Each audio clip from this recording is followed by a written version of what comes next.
Hey guys, thanks for stopping by. Back with another how-to video, and today we're going to be installing a tow hitch on a 2015 Acura MDX. Now about a month ago my wife and I bought this MDX, and part of the reason we bought it was because it has a towing capacity of about 5,000 pounds. And we have our teardrop trailer and our side-by-side that we like to take out, so having a second vehicle that can tow was a nice to have. But when we bought the car, it didn't have the tow package installed. And so I need to go ahead and install that. I ordered the Acura OEM tow hitch for this thing, so we're going to go ahead and install that and walk through that process so that you guys can see how to do that. Now, before we start the install process, let's take a look at the tools that are going to be required, as well as what comes in the kit when you buy it from the Acura dealer. Okay, tools you need for the job is torque wrench capable of doing 70 to 80 foot-pounds, a 1/2 inch socket drive, a couple of 10mm open-end and box-end wrenches, a couple of extensions, a pair of pliers or wire cutters. If you've got them, push-pin pliers. If not, a regular screwdriver will work just fine. Some thread locker or Loctite, 18mm socket, both 1/2 inch and 3/8 inch drive, a 10mm socket, a screwdriver, a straight edge blade. If you've got a drill with a socket attachment on it, that'll make things just a little bit easier, a little bit faster, and then a couple of jack stands if you're doing this job by yourself. So that's everything you need. Let's go take a look at what comes in the kits. So if you're going to do the factory OEM hitch kit, the one directly from Acura, there's a couple different pieces that you need to order.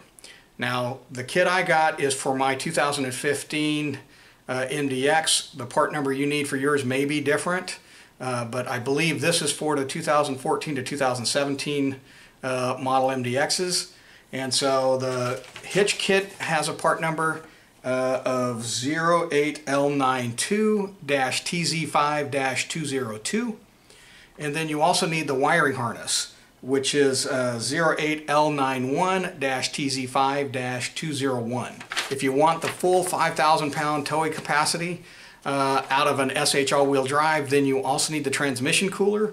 You can order the factory one. I'm just going to pick one up at the local auto parts store because they're all, you know, there's nothing really special about that. So I'll pick that up and I'll videotape that install process as well. But those are the two pieces you need. What comes in the boxes then is for the wiring harness, it comes in a box like this. And what's in the box is you've got a pigtail that plugs into the factory wiring. You've got a bag with relays and fuses and stuff like that in there.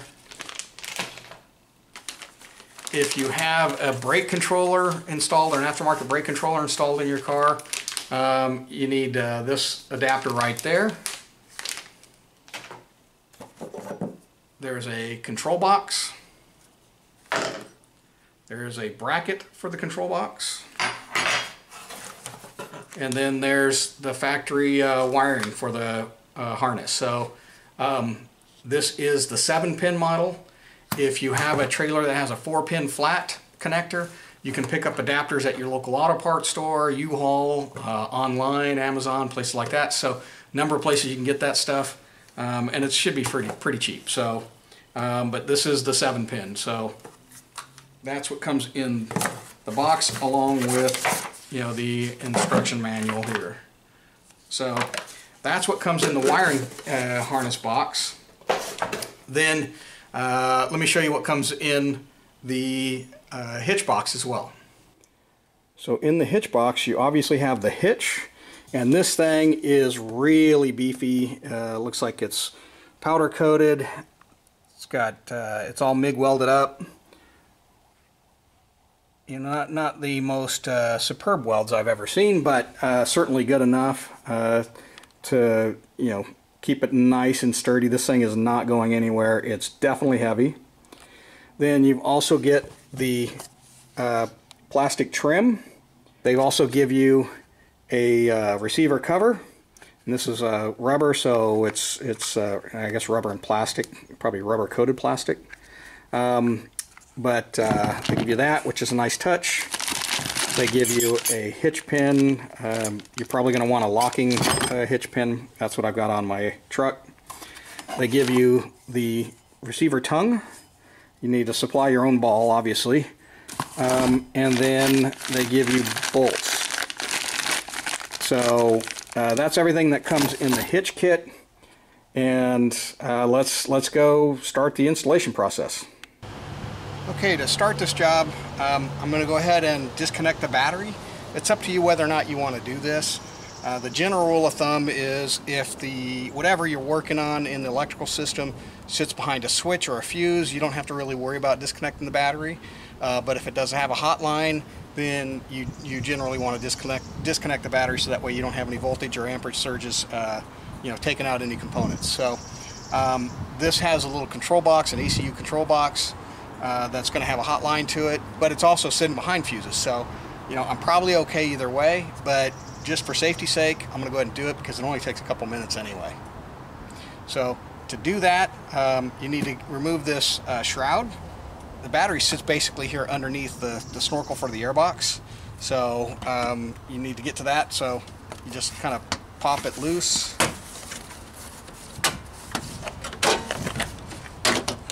Like that. Set that out of the way, and then there's two push pins right here. If you've got a screwdriver or something like that, you can use to remove it, a little straight edge screwdriver. I've also got a pair of push pin pliers that I picked up from Harbor Freight. These are like 10 bucks. So you just get in there and pop it out.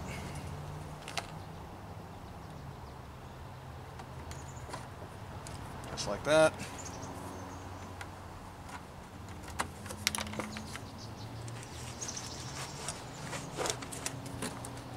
And this snorkel will lift out of the way.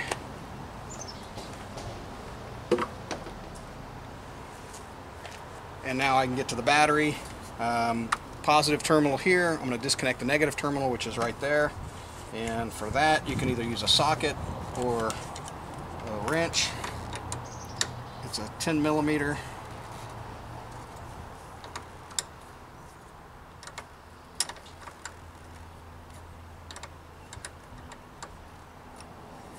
And then I'm just going to pop that off just like that.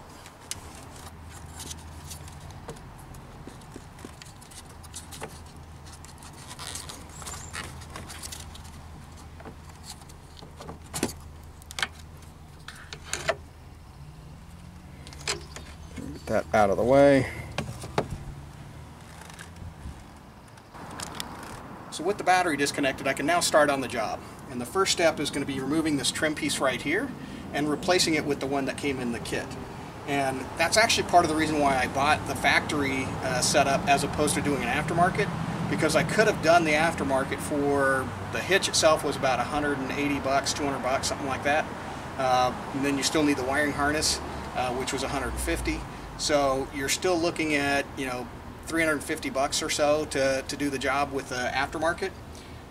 But the challenge that I think you get is the aftermarket puts the receiver tube right about here, and so it brings it down a lot lower. It just doesn't look as clean, where the factory has that clean, integrated look exactly as it was designed to be. And then on top of that, the factory hitch comes with a spot for the wiring harness to plug into, where the aftermarkets you would end up with having to rig something up, and it just doesn't look as clean and stuff. So that's why I did that. So now let's go ahead and pop off this this trim piece. Okay, to get the trim piece off, I've got a series of bolts and snaps and push pins that I got to remove. So I've got a bolt over here, a push pin, another bolt right there, a series of snaps that run all along through here, then another push pin and bolt up there, and one more bolt there. So let's go ahead and pop all those off and get this trim piece out.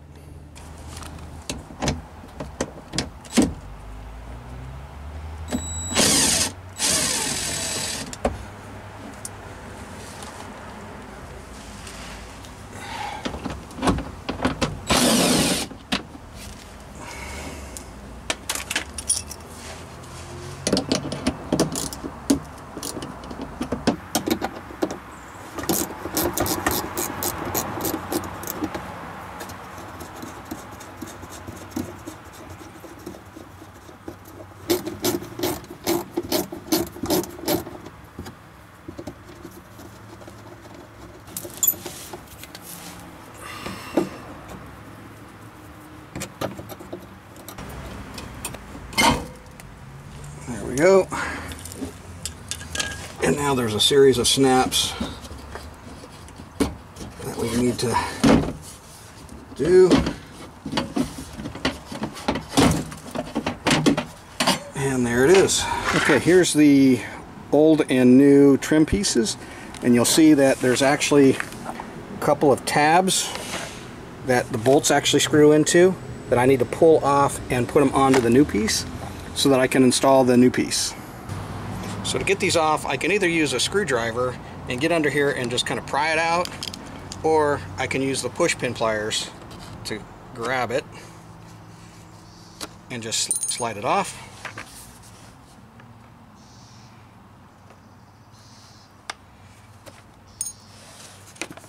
And using these, what the nice thing about it is I'm not bending the metal to get it off if I used a screwdriver.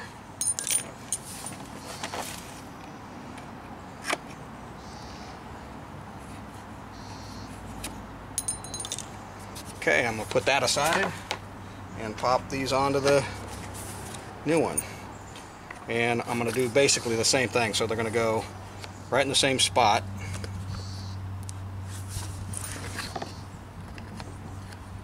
In the same orientation.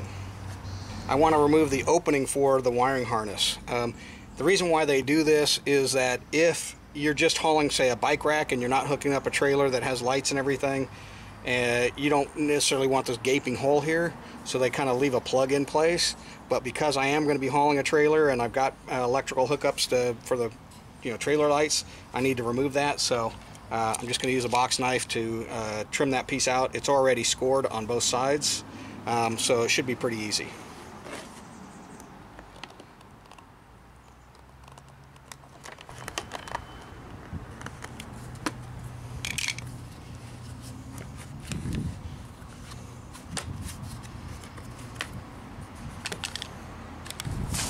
So putting it up is going to be basically the exact opposite of taking the old one off.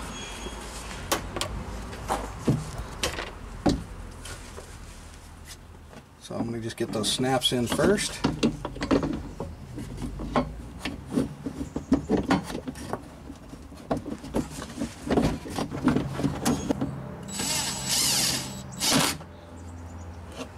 Okay.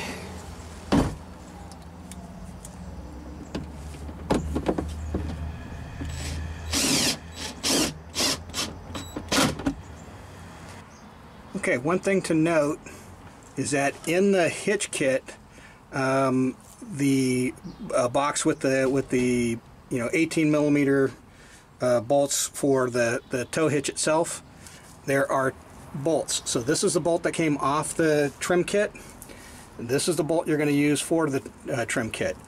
It's a little bit shorter in size, and that's because the plastic here is a lot closer as you tighten the bolt down, and so you don't want it to hit and interfere. You want to be able to snug it up, so you need to use the smaller ones that come in the kit. Okay, so there it is. Everything's cut out, everything's ready to go in. So next we're going to start installing the hitch, and to do that we've got to drop the spare tire out of the way, so let's do that next. To access the spare tire, it's underneath the storage compartment, so we need to pull this up out of the way.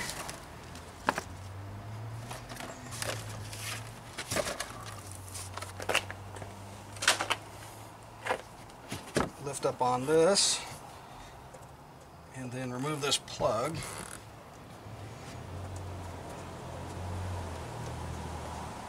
Here.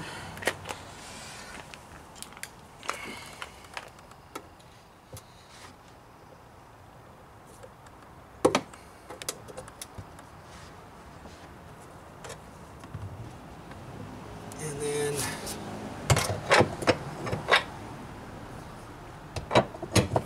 use the jack handle to lower it out of the way.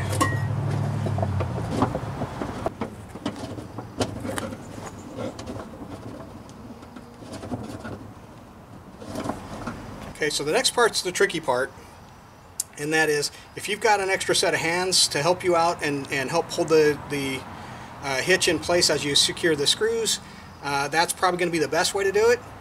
But since I'm doing this job by myself, my wife is out of town right now, and so I'm going to try using some jack stands to see if I can use that to hold that into place while I secure the screws.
I'm going to use a little bit of a thread locker. I'm using the blue thread locker because, I mean, you could use red if you wanted to. If you're absolutely sure you're never going to need to remove this to get to anything, then you could use red. I'm using blue just because I don't know that I'm ever going to need to remove this or not. So the difference between red and blue is red is you need heat and a lot of force to break the thread locker. With the blue, you can actually break it with hand tools. So we're going to put a little bit on, just like that, and then we're going to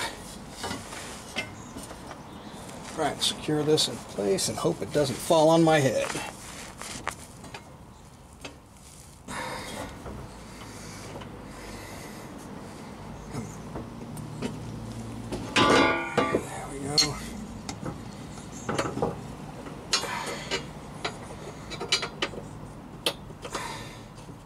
That's probably a good idea to clear out the threads before you start doing this.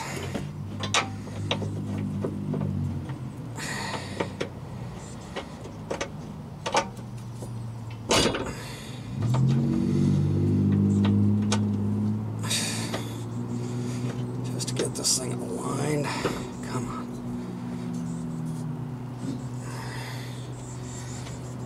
There we go.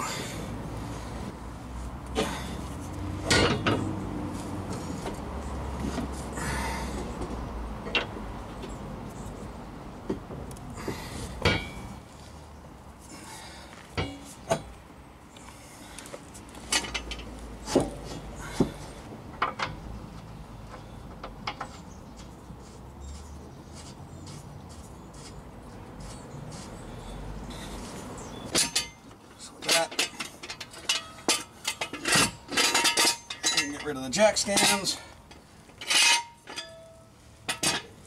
and finish putting all the threads in.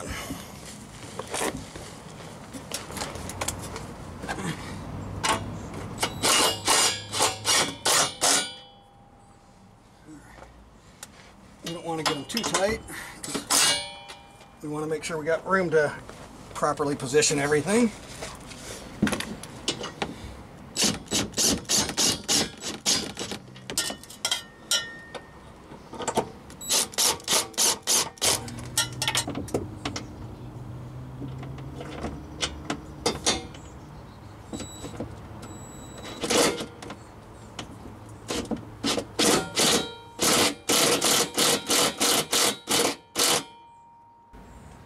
Okay, here's a little lesson for you. They didn't actually provide installation instructions per se. It was more along the lines of just use instructions, user manual. And one of the parts I just figured out is you need to hook up the electrical components, the wiring harness, before you install the hitch and the hitch cover. Because now I've got this thing in there, I've got to pull part of this apart just to be able to get this thing on. So do that first. Okay, we're back on track. Slight little detour there. So definitely note, put in your plug harness first before you install the hitch, because otherwise you gotta loosen everything up and pull it all apart to get to the 2 screws right here and over here to secure this thing. The other thing to note is that this one has a collar on it, and this one does not, so you want to make sure you get them into the right holes. And also you want to delay putting in the last push pin because the wiring harness tucks behind this, and so you want to do that last. Okay, I've got my torque wrench here. I've got it set to 70 foot-pounds. I didn't find anything in the instructions that gave the actual torque spec, but your wheels are typically torqued down to between 70 and 80 foot-pounds. 70 is a fairly common, foot-pounds is a fairly common number for a lot of high tension bolts and stuff like that. That's what it is on a lot of things on my side-by-side that are critical. The wheels and everything are down to 70 foot-pounds. So that's what I'm going with. You know, do your own research, pick your own number, you know, so that way you're comfortable with the torque settings, because this is a critical component. You don't want it to fail. But 70 foot-pounds is quite a lot. So we're going to do that.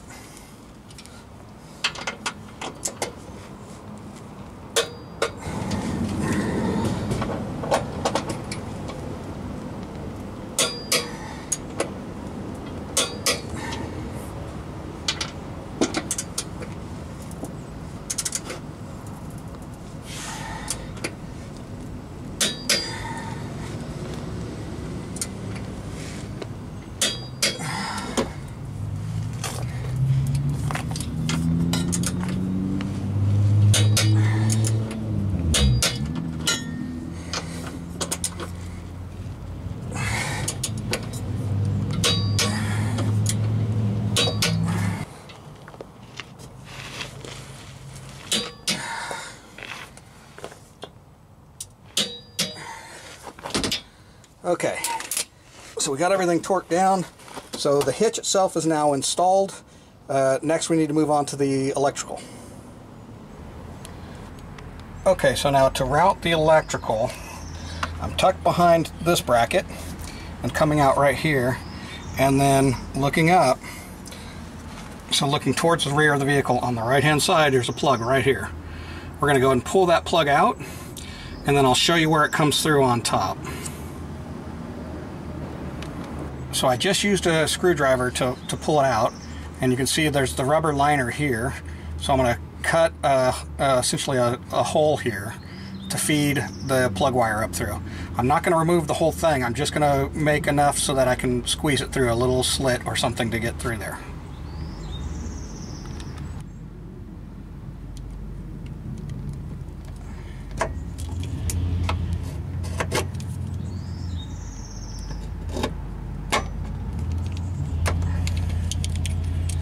Like that, and then I'm going to feed the plug up through it. This might take a little bit of work.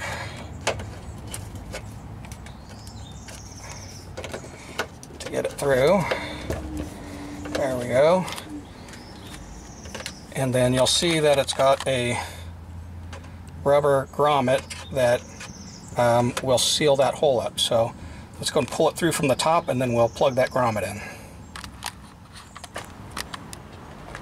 Okay, so you can see right here is where it's coming through.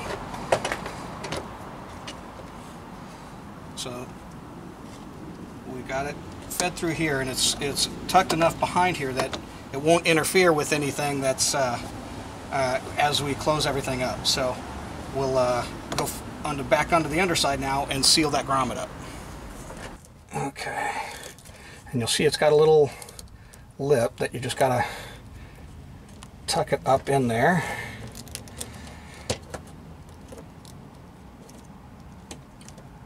And feed it through. You might need a screwdriver. I'm probably going to need 2 hands to do this in order to get it to feed through. Okay, maybe not. And just get it. There we go. Yep, now it's snug all the way there.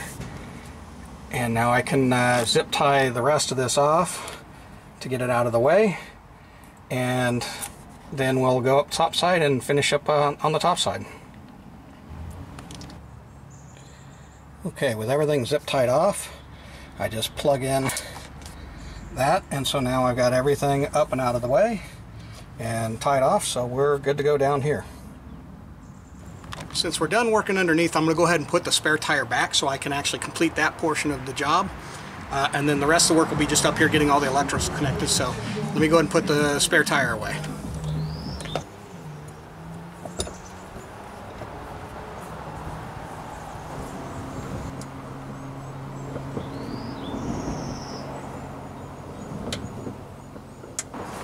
So here on the left side is where the electrical components are going to go. So we need to put in the wiring harness. Back in here, this is where all the fuse panel is and stuff is, and then that's going to feed through and come out underneath over here and hook up to the pigtail. So in here there is a bolt, and the bracket that was included in the wiring harness with the control module is going to go on that, so it's going to sit in there like this. And so we're going to pull that bolt right now. The fuse box comes loose and the bracket goes behind it. That helps it sit flush, and then it'll sit right up against the fuse box here, and that's why they give you the little foam, so you can actually adhere foam to this. So let's do that next. Grab right here, around to the other side. Alright, now we'll tuck that behind there.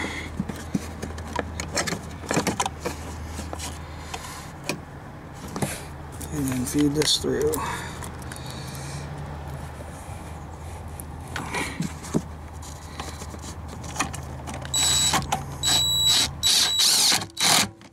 Just like that. And now we should be nice and snug. Okay, we're going to plug in the relays. Looks like they go 90 degrees or 180 degrees of each other. So they plug in just like that. And we've got to feed these through here. Pull those through like that. And this looks like that one goes right into there.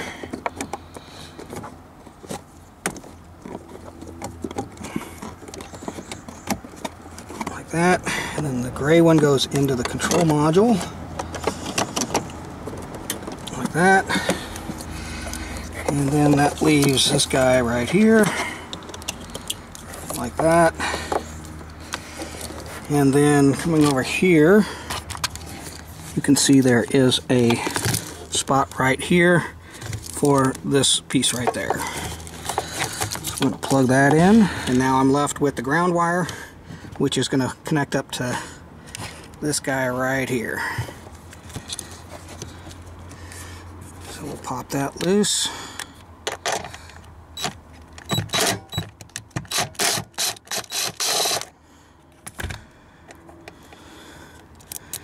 Feed that through.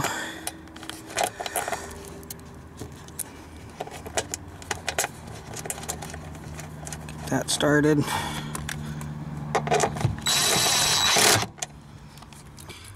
So looking at the fuse panel box, we got to add the fuses.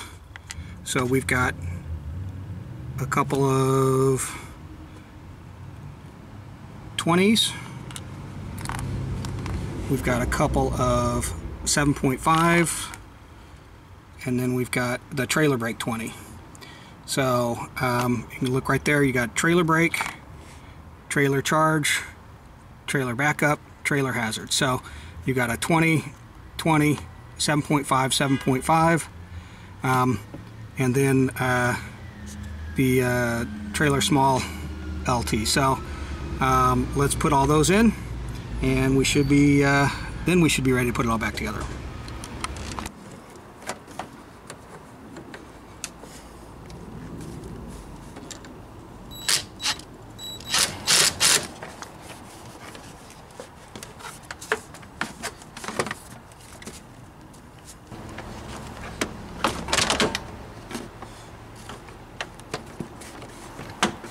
Okay, so that's pretty much all you need to do install a tow hitch on this thing. Be mindful, I did make the one mistake of not installing the wire harness onto the tow hitch before I installed the tow hitch, so you know, be aware of that. But that's the only real gotcha in this thing. It's a pretty straightforward process, pretty easy to do. So you know, don't be afraid to break out a few tools and you know, install your own tow hitch. Right now, this only gets me to the 3,500 pound capacity because I haven't installed the transmission cooler yet. I will be doing that job, but I'll save that for another video. I've also got videos coming up on doing the 30,000 mile service, which is the front differential fluid change, rear differential fluid change, the transmission oil change, and a handful of other things. So, you know, stick around. I will be doing all of those and capturing all of that on video as well. And I hope you enjoyed the video. Thanks for watching, and see you on the road.